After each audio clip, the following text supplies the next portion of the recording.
So again welcome back to my channel so study point. जैसे कि आपको पता है, मैंने इस चैनल पे फिजिकल एजुकेशन की सीरीज़ को स्टार्ट कर दिया है हिंदी में। तो आज उसी की सीरीज़ के फर्स्ट यूनिट में आपको पढ़ाने जा रहा हूँ। तो चलिए वीडियो शुरू करते हैं। दोस्तों, जैसे कि आप जानते हैं, हमारा फर्स्ट यूनिट जो है वो है sociological aspect of physical education, शारीरिक शिक्षा के समाजशास्त्रीय पहलू। Unit number 1, physical education, CUET 2024 on zero study point. तो शारीरिक शिक्षा एक महत्वपूर्ण संस्था है जो सहयोग, सहानुभूति, सहायता, सम्मान, धैर्य, अनुशासन, ईमानदारी आदि विभिन्न सामाजिक गुणों को विकसित करती है। दोस्तों, जो ये बता रखा है कि जो शारीरिक शिक्षा है वो क्या क्या कर सकती है, एक मनुष्य के जीवन में क्या क्या उत्पन्न करती है। समाजशास्त्र समाज का वैज्ञानिक अध्ययन है। ये जीवित प्राणियों के मस्तिष्क से उत्पन्न होने वाली अंत क्रियाओं का अध्ययन है। दोस्तों, ये समाज शास्त्र दोस्तों सोशियोलॉजी का है, उसको दोस्तों आपने एक डेफिनेशन के जरिए समझा रहे हैं। खेल मनुष्य की सांस्कृतिक विरासत में games and sports as man's cultural heritage. दोस्तों, हम लोग समझेंगे कि जो खेल है वो लोगों की सांस्कृतिक विरासत में कैसे जुड़ा हुआ है। कल्चर शब्द की उत्पत्ति ई कल्टिवेट क्रिया से हुई है। इसका अर्थ है बनाना। दोस्तों, आप ये MCQ में पूछ सकते हैं कल्चर शब्द की उत्पत्ति किस चीज़ से हुई है, उसका अर्थ क्या है। तो इसको आप दोस्तों ध्यान रखें। खेल के प्रति विभिन्न सभ्यता और देशों के योगदान की चर्चा। दोस्तों, जो विभिन्न प्रकार के भी हम लोग खेल खेलते हैं उसमें जो पहले की सभ्यता थी, देश थे, उसने उन्होंने अपना कैसे योगदान दिया उसको हम लोग आगे समझते हैं। सबसे पहले जो हम जिसको हम पढ़ेंगे वो है ग्रीस।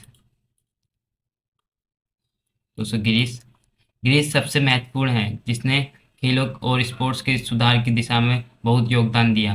ओलंपिक खेलों का पहली बार आयोजन ओलंपिया में 1776 ईसा पूर्व में हुआ था। दोस्तों, इसको नोट कर लें। जिसमें 400 गज पैदल चाल, 3 मीटर दौड़, मुक्केबाजी, घोड़े रथ दौड़ और कुश्ती शामिल थी। 394 ईस्वी में रोम के राजा थियोडोसियस ने ओलंपिक खेलों को रुकवा दिया। जो जितने भी दोस्तों इसमें MCQ क्वेश्चन बन रहे हैं उसको आप नोट कर लें, मैं इसको हाईलाइट कर दे रहा हूँ। पूछ सकता है कि ओलंपिक खेलों को किस राजा ने रुकवाया और किस वक्त, डेट भी पूछ सकता है। 394 ईस्वी में ओलंपिक खेलों की पुण्य शुरुआत 1896 में एक फ्रांसीसी व्यक्ति डी कॉबर्टिन के प्रयासों से हुई थी। दोस्तों, ग्रीस को तो हमने पढ़ लिया, अब हम लोग पढ़ेंगे रोम। रोम में दासों, सैन्य पुरुषों, पेशेवर एथलीट के लिए खेलों और स्पोर्ट पर विचार किया जाता था। यहाँ पर घोड़े की दौड़, रथ दौड़ और ग्लैडिएटोरियल लड़ाइयाँ होती थी, सामान्य घटनाएं। आगे हम लोग पढ़ेंगे इंग्लैंड को। इंग्लैंड जो इंग्लैंड को बॉल गेम का जनक माना जाता है। तो इसको नोट कर लें, इंग्लैंड को बॉल गेम का जनक माना जाता है। फुटबॉल फुटबॉल अंग्रेजी राष्ट्रीय खेलों की सबसे पुरानी खेलों में से एक है। उन्होंने एथलेटिक्स में क्रिकेट, हैमर थ्रो और बॉल वोल्ट का भी आविष्कार किया। जैसे उससे एक MCQ क्वेश्चन निकल रहा है, इसको आप नोट करें। तो जर्मनी 18वीं सदी के दौरान नृत्य, तलवारबाजी, घुड़सवारी, मछली पकड़ना, शिकार करना, तैरना, नाव चलाना और धनुष बाण से निशानेबाजी जैसी विभिन्न शारीरिक गतिविधियां जो है जर्मनी ने 1800 ईस्वी में स्टार्ट की थी। अब बात करें USA की, America. Young man Christian association YMCA, युवा पुरुष ईसाई संघ, और young women Christian association YWCA, युवा महिला ईसाई संघ ने खेल और स्पोर्ट के लिए सबसे खेल खेल के स्पोर्ट के क्षेत्र में महत्वपूर्ण भूमिका निभाई। दोस्तों, ये YMCA और YWCA, इसके फुल फॉर्म दोस्तों जो है पेपर में काफ़ी बार पूछी जाती है, तो इसको आप नोट करें।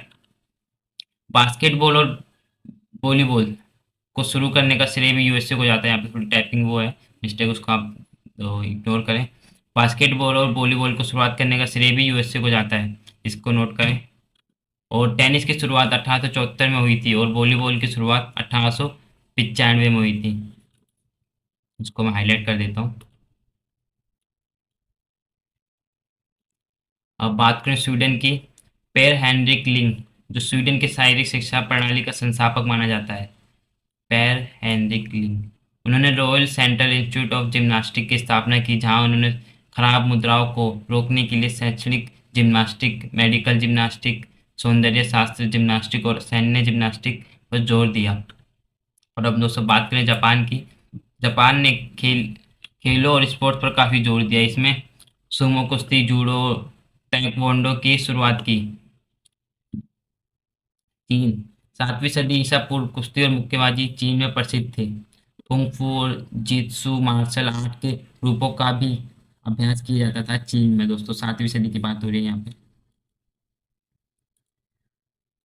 हम लोग बात करें डेनमार्क की। फ्रांस फ्रांज नचटेगल ने डेनमार्क ने आधुनिक शायरी शिक्षा की नींव रखी थी। तो ये फ्रांज नचटेगल था, उसने डेनमार्क में आधुनिक शायरी शिक्षा की नींव रखी थी। उसको आप नोट कर लें। डेनमार्क में शायरी शिक्षा को लोकप्रिय बनाने के लिए यूथ हॉस्टल और कोपेन कोपेनहेगन स्पोर्ट्स पार्क की स्थापना की गई थी। दोस्तों हम लोग बात करें भारत की, इंडिया की, तो प्राचीन भारत में कुश्ती, मुक्केबाजी, कबूतरबाजी प्रतियोगिता, तैराकी, शिकार, जानवरों की लड़ाई, तीरंदाजी और कबड्डी वगैरह ये खेल जो थे बहुत प्रसिद्ध थे। स्पोर्ट्स और खेल के माध्यम से व्यक्ति का विकास। दोस्तों जो हमारा सेकंड सब टॉपिक है, development of individual through games and sports. Sports और खेल एक अनिवार्य वाहन के रूप में कार्य करता है जो निम्नलिखित तरीकों से व्यक्ति के विकास में योगदान देता है। फिजिकल डेवलपमेंट, मेंटल डेवलपमेंट और इमोशनल डेवलपमेंट। शारीरिक विकास, मानसिक सामाजिक विकास और भावनात्मक विकास। उससे 3 तरह की जो डेवलपमेंट है जो कि इस तरीके से खेलों के द्वारा व्यक्ति का विकास होता है। अब लोग तीसरे टॉपिक की बात करें, राष्ट्रीय एकता को बढ़ावा देने में शारीरिक शारीरिक शिक्षा की भूमिका।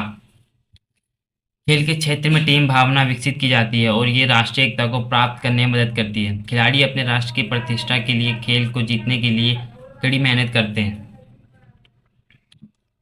शारीरिक शिक्षा के माध्यम से लोगों के सुधार के लिए कई समस्या को बेहतर तरीके से हल किया जा सकता है। दोस्तों ये इतना ही था इस टॉपिक में। जो हमारा फोर्थ टॉपिक है वो है शारीरिक शिक्षा और व्यक्तिगत विकास, फिजिकल एजुकेशनल पर्सनैलिटी डेवलपमेंट। तो इसमें दोस्तों पढ़ते हैं, शारीरिक शिक्षा के कार्यक्रमों के माध्यम से आमतौर पर निम्नलिखित व्यक्तिगत गुणों और लक्षणों को बढ़ावा दिया जाता है। अभिवृत्तियों का विकास, डेवलपमेंट ऑफ एटीट्यूड्स। अभिवृत्ति हमारी मानसिक और शारीरिक स्थिति है जिससे हमारा जीवन प्रभावित होता है। विभिन्न प्रकार के दृष्टिकोण जैसे कि सान सहानुभूति, ये दोस्तों थोड़ा टाइपिंग मिस्टेक है, जीतने का स्वय, शारीरिक फिटनेस के प्रति दृष्टिकोण और अनुशासन के प्रति दृष्टिकोण, इन सभी मनोवृत्तियों का विकास खेल और स्पोर्ट्स के माध्यम से होता है। सहायता, हेल्पफुलनेस, ये एक प्रमुख व्यक्तिगत गुण है जो मैचों के दौरान विकसित की जाती है। धैर्य, खेल और स्पोर्ट के क्षेत्र में धैर्य एक महत्वपूर्ण भूमिका निभाता है। धैर्य का खोना अर्थ है एकाग्रता को खोना और एकाग्रता खोने का अर्थ है खेल को खोना। दोस्तों अगर आप पेशेंस नहीं रखते गेम में तो आप अपना गेम जो है उसको खो देते हैं। और दूसरा जो हमारा टॉलरेंस, सहनशीलता, इस ये सहनशीलता पर निर्भर करता है कि यदि किसी खिलाड़ी में धैर्य नहीं है तो वह अंपायर के गलत निर्णयों का, किसी प्रकार का गलत व्यवहार, गलत इशारा बर्दाश्त नहीं कर सकता। टीम भावना, टीम स्पिरिट, विभिन्न टीम खेलों से टीम भावना का विकास होता है। टीम के हर खिलाड़ी के बीच। और दोस्तों जो सिक्स्थ है हमारा वो है फ्रेंडशिप, मित्रता। दोस्तों आप इसको पढ़ लें, इसमें कुछ समझाने वाली कोई चीज़ नहीं है। दोस्तों आज की वीडियो में इतनी ही। Thanks for watching video. तो जो सेकेंड यूनिट है उसका वीडियो मैं जल्दी अपलोड कर दूंगा, तो मेरे चैनल को लाइक शेयर और सब्सक्राइब करें।